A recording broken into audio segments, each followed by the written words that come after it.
What it do, wrestling fans? How y'all doing out there? I hope everybody is fine. Thank you for tapping in with the vibe. This is Monday Night Memories, Wrestling Reviews podcast. This is episode 8. Now, I've been gone for a minute with the Wrestling Reviews, Monday Night Memories. I did episode 1 through 7. I appreciate everybody that did watch 1 through 7.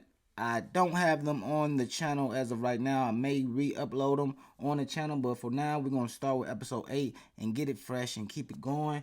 With that being said, let's hop into Monday Night Raw Memories episode 8. And with that being said, we start off the show with Hulk Hogan, Beefcake, well, they call him the Bionic Beefcake, and Jimmy Hart, who recently switched sides. He was managing Money Inc., Ted DiBiase, IRS. Now he's back with Hulk Hogan in the Beefcake promo. They start off the episode with a promo. Hulk Hogan talking his shit. Funny cringe moments in there, but Hulk Hogan did the promo pretty well, letting everybody know that Beefcake is not the weak link when it comes to the Mega Maniacs. He said he beat Beefcake.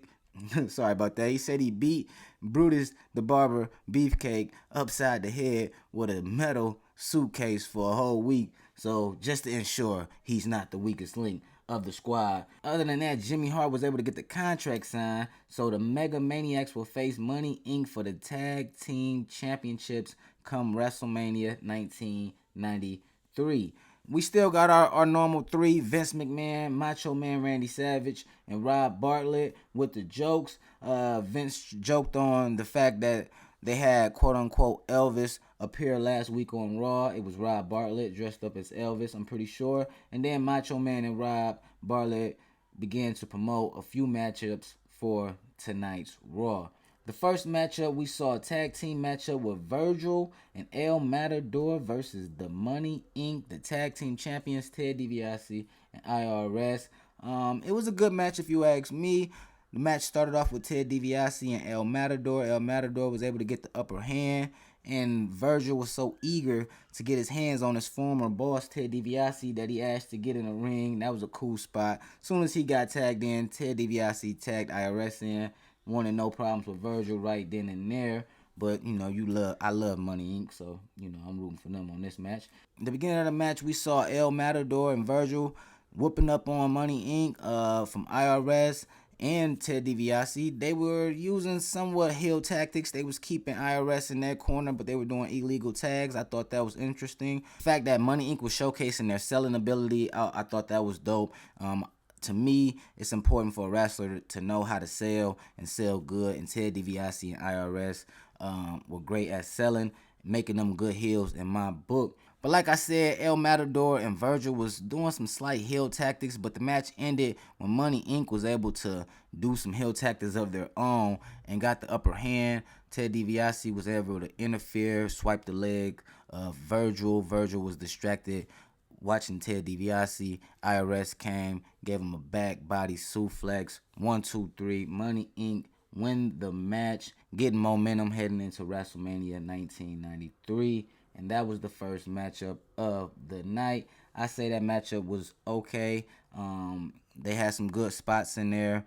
Nice storyline. They played on the storyline. The fact that Virgil got some ongoing beef with Ted DiBiase and Money Inc.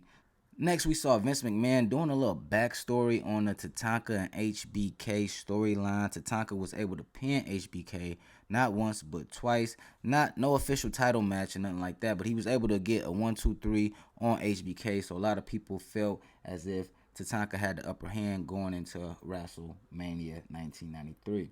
And with that being said, we saw the model Rick Martel come down to the ring, and I guess he was trying to give the ring girls a lesson, but he took the ring card from the poor little ring girl. She was doing so great. Rick, what are you doing? And he began to model the ring card on some arrogant shit, let's be honest. But let's get into the second match. We had Tatanka versus Apollo. It was a squash match, our first squash match of the night. And when it comes to squash matchups, I just try to see the move set of the wrestler that's getting put over. And Tatanka, he displayed a couple moves, nothing major. I like the hip toss he did. He hip tossed Apollo over the top ropes. I thought that was dope. But other than that, he gave out a lot of chops. He did the power slam. I thought the power slam was dope. He did his hawk up or his tonk up. I wouldn't call it a tonk up, a version of the hawk up. And his finisher was okay.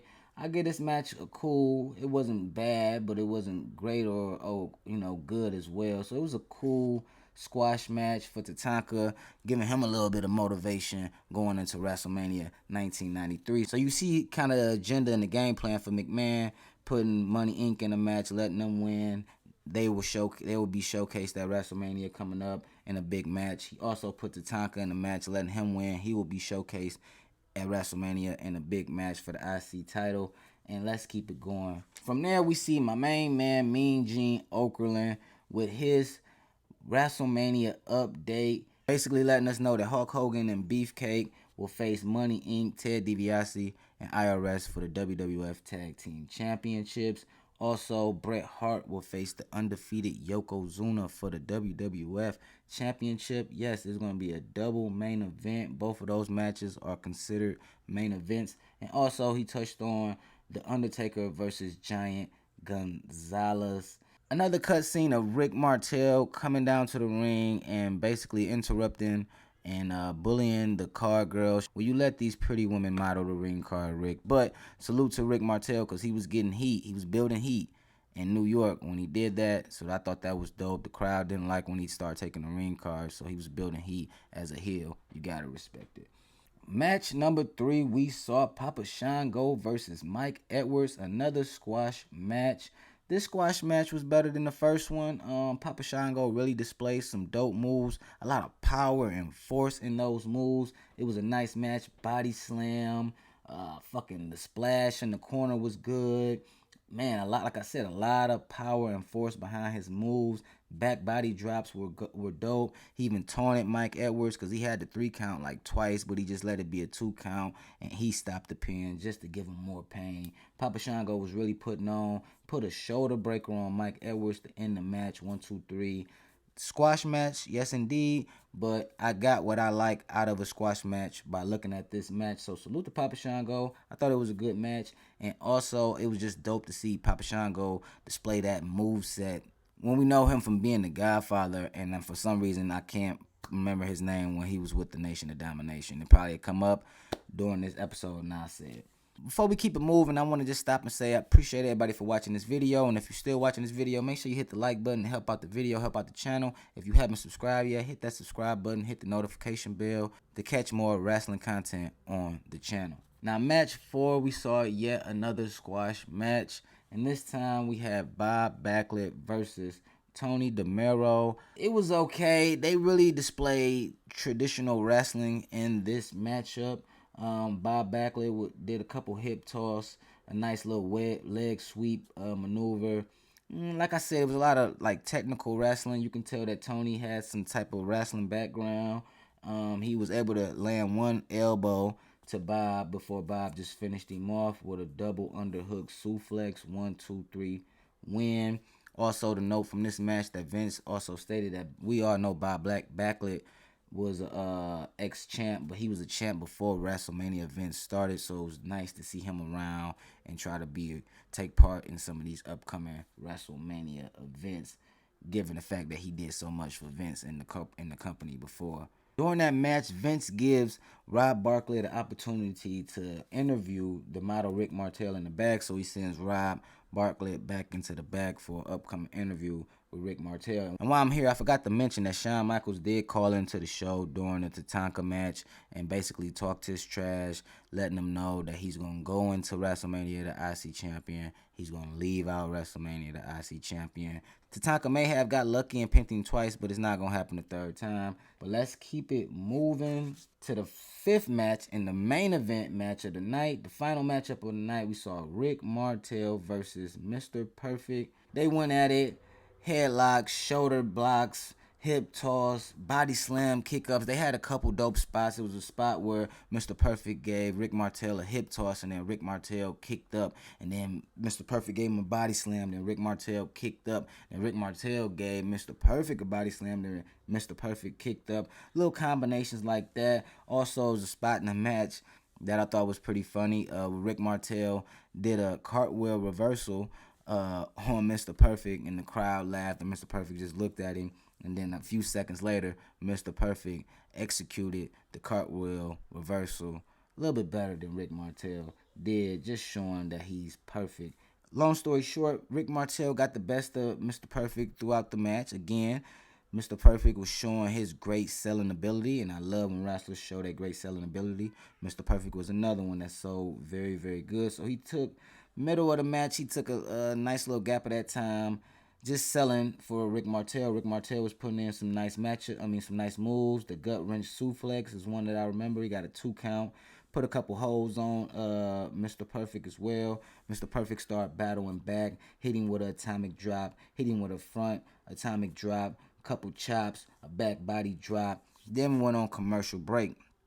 And when it came back from commercial break, the match was over. Yes, the match was over, but Vince McMahon, being the great boss that he is, the great owner that he is, he made sure to show the replay that happened during the commercial break. Kurt Hennig was able to reverse a move, and then he put the perfect plex onto Rick Martel. 1, 2, 3. Mr. Perfect wins. Nice try, Rick Martel. You done just interrupted Raw all day, messing with those fine ladies just to go in there and get your ass beat. But again, this was Mr. Perfect's chance to build his motivation. To gain momentum going into WrestleMania 1993. So tonight we saw Tatanka gain momentum going into WrestleMania 93. We saw Money in Corporate gain momentum. We saw Mr. Perfect gain momentum. We also saw Bob Backlund get a squash match. Papa Shango get a squash match. So overall, I think this episode, it wasn't great. It wasn't bad. It was okay. We got to see some superstars build momentum. Match of the night for me would have to be the main event. Kurt Hennig, Mr. Perfect versus the model Rick Martel. I get that the matchup of the night. Highlight of the night will probably be Papa Shango's moveset. Just to see him with that much power and force and display those movesets was dope. But again, overall, it was a good show. Next week, Vince let us know that we will see an appearance from Kamala in action. Razor Ramon will be there, and also Typhoon versus Bam Bam. So that should be a dope match. Big fan of Bam Bam. You know Razor Ramon is my guy. And with that being said, that's episode 8 of Monday Night Memories. This is Wrestling with Fuze. I am Fuze the Vibe. Like this video, subscribe, leave some comments. Other than that, y'all have a great day. Lead with love, believe. Till next time. Vibe.